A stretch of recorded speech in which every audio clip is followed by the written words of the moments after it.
Bien, troisième partie de ce cours et donc deuxième étude de cas sur la réalité, sur les formes plurielles de la démocratie sanitaire dans notre pays aujourd'hui.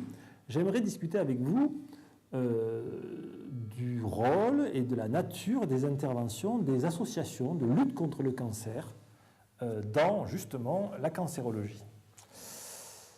Alors, dans le domaine du cancer en France, c'est à la fin des années 90, 10 ans après les expériences nord-américaines, et dans la continuité de ce que l'on appelle les états généraux du cancer, que l'on voit apparaître les premiers groupes d'autosupport en cancérologie.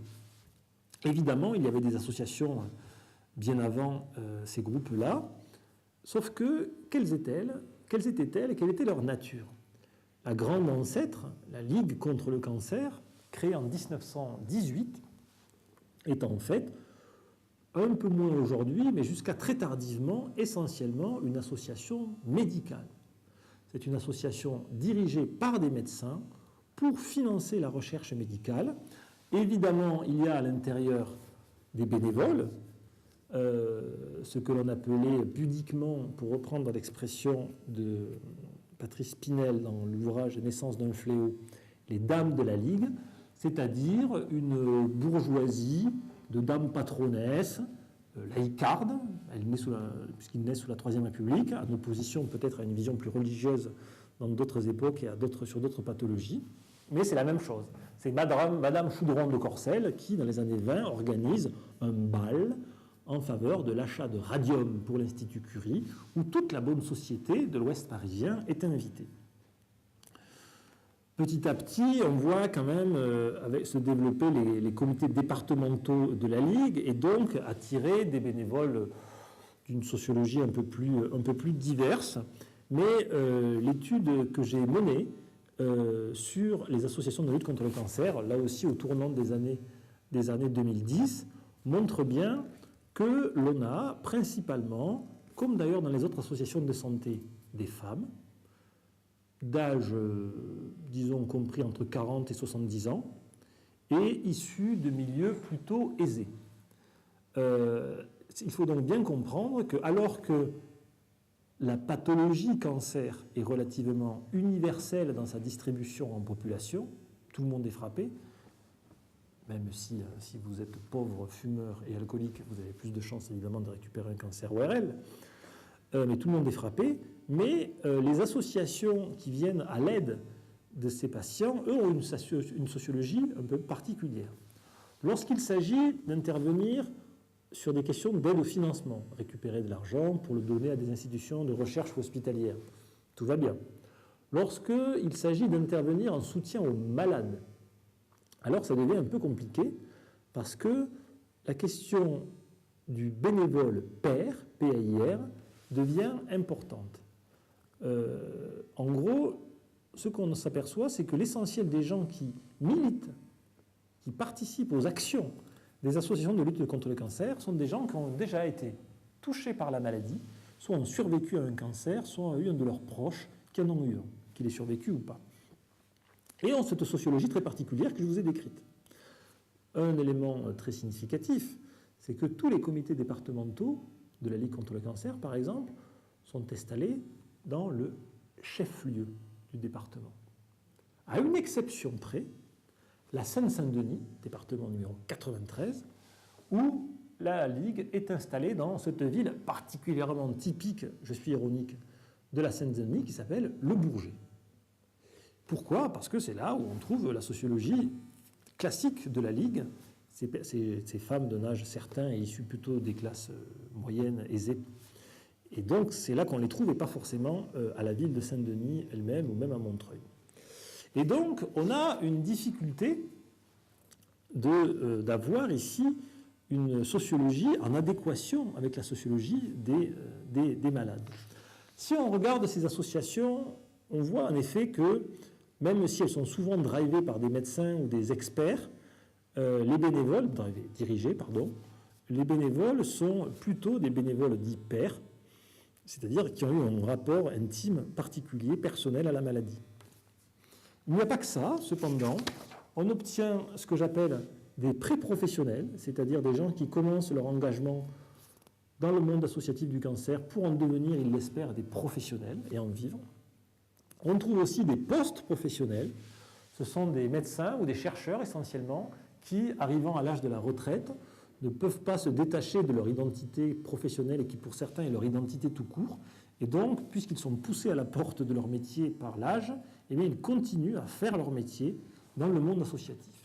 Enfin, une dernière catégorie, propre au cancer, qui est donc quand même une maladie à vocation universelle, enfin à effet universel plus exactement, ce que j'appellerais les empathiques, c'est-à-dire les gens qui, eux, presque par le contraire, parce qu'ils ne peuvent, parce qu'ils n'ont pas eu de cancer et d'une certaine façon on considère qu'ils ont eu de la chance, eh bien, ils remboursent cette chance en aidant les gens qui ont été moins chanceux qu'eux.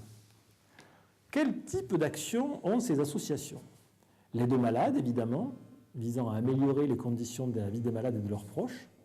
La prévention, vérifier qu'on ait une information suffisante sur les dangers engendrés par le tabac, l'alcool, favoriser le dépistage. Le soutien à la recherche, la kermesse qui rapporte de l'argent qu'on versera aux chercheurs.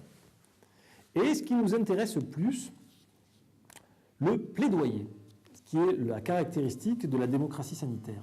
L'activité de plaidoyer, c'est le terme qu'on a choisi pour traduire l'anglais de advocacy, est un ensemble d'actions cohérentes menées pour convaincre ou influencer les décideurs ou la société afin d'obtenir un changement dans l'intérêt d'une communauté en particulier ou de l'intérêt en général. Cela passe par la participation au débat public, la structuration, la fédération sur un sujet, un territoire donné, des acteurs ayant les mêmes objectifs. Les stratégies de plaidoyer peuvent comporter des activités de lobbying, de marketing social, d'information, d'éducation et de communication. C'est le domaine de plaidoyer des associations de lutte contre le cancer est donc le domaine de la santé publique et est donc une intervention de démocratie sanitaire. Alors, là aussi, se joue sur ce secteur-là ce qu'il faut bien appeler des guerres de légitimité. Qui est légitime pour intervenir dans le champ public de la santé publique?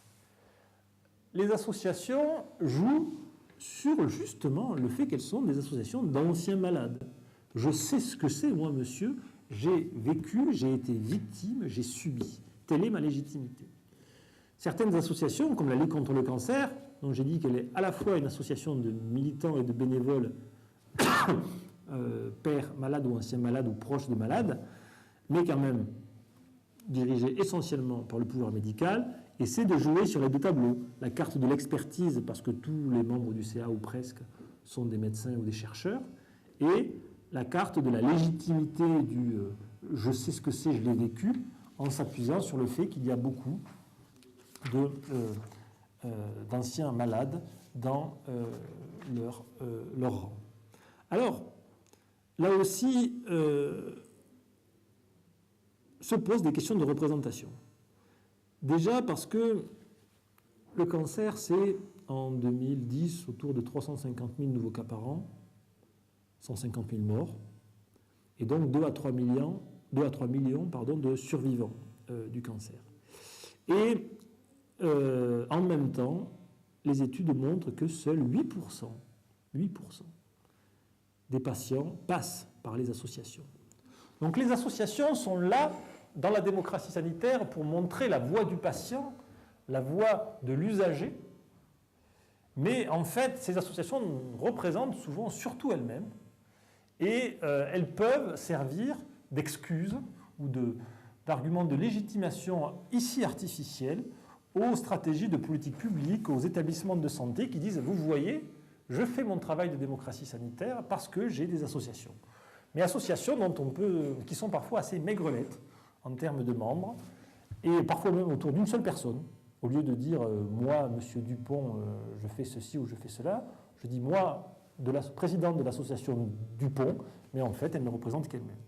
Donc on voit bien la difficulté ici de la participation dont j'ai parlé dans la première partie de cette conférence. Tout le monde veut que les patients participent, les institutions le veulent, les associations, qui dans certains cas sont aussi des institutions, le veulent, mais il n'est pas sûr que les usagers, les personnes, les patientes aient forcément envie de s'impliquer dans cette démocratie sanitaire. Pourquoi? Parce que l'identité de malade qui va avec, et qui est même l'explication principale pour participer, on n'a pas toujours envie de la porter, pas plus qu'on a envie de porter sa participation de citoyen en général. Voilà, c'est la fin de cette conférence. Je vous remercie. Vous trouverez sur le site les coordonnées pour me joindre si vous voulez des précisions ou plus d'éléments.